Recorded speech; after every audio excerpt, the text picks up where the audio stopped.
Szita Zoltán, fogadjátok sok szeretettel és nagy tapssal!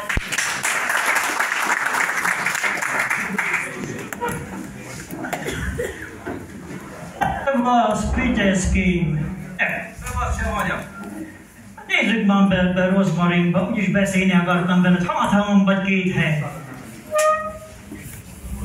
Jó, gyerünk, semmi akadalom, gyerünk. Pont van két hely, foglaljunk el. Jó, foglalj el. Na, akartam is kérdezni, hogy mi történt veled az elmúlt időszakban? Ne is képzeld el. Tegnap este az asszonya szexes napot látott. Mond. De bizonyam, odaadott elém az asszony.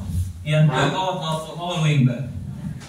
És azt mondta, hogy teljesíti az egy kívánságomat. És te mit kívántál? Mit kívántál, Piteszkén? Azt kívántam, képzeld el, azt kívántam, hogy hogy költözöm a haza végre az anyjához. Figyelj ma, Salványa Balatonban, most öntsük tiszta vizet a pohar, most végül is neked hány gyereked van? 5 vagy 6. 5 vagy 6? Hát ne viccelj, hát csak tudod, hogy hány gyereked van? Tudja a fene, nem avatkozom én bele az asszony dolgába.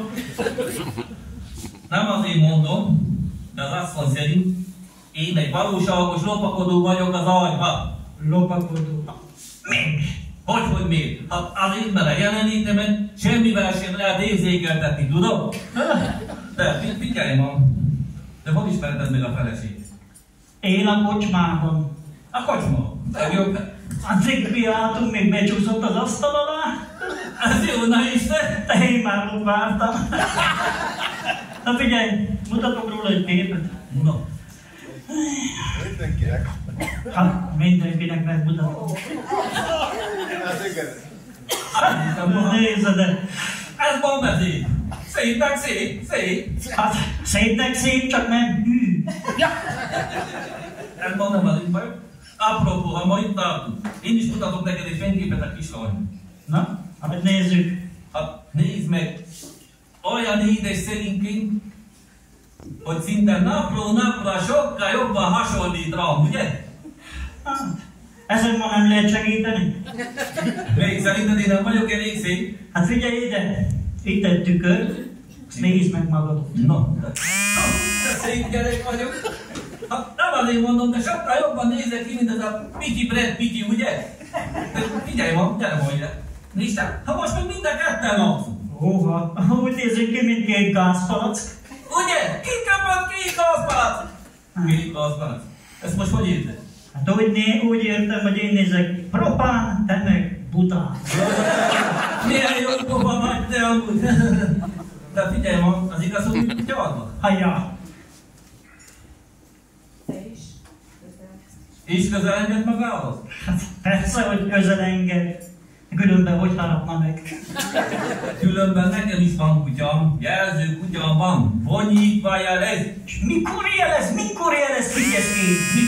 Mikor állj meg a farkal? Ja, na figyelj ide, van egy tanulós kérdésem. Igen? Ha odakint a hidegben a feleséget kiabálna, a kutyát meg vonyítana, na melyiket engednéd be először? Na, de el kell gondolkodni.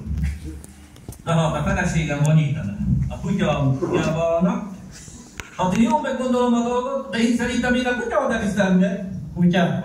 Igen. Hát mert amikor ma a kutya bent van, az már legalább csendben van. Hát, ja, mondjuk az én feleségem is állandóan morog, veszekszik meg kiabál. És ezt te hogy bírod? Hát ezt még csak bírom. Na de akkor van baj, amikor jó kedvem van. Amikor jó kedve van? Mi? Hát mert olyankor egész nap énekel.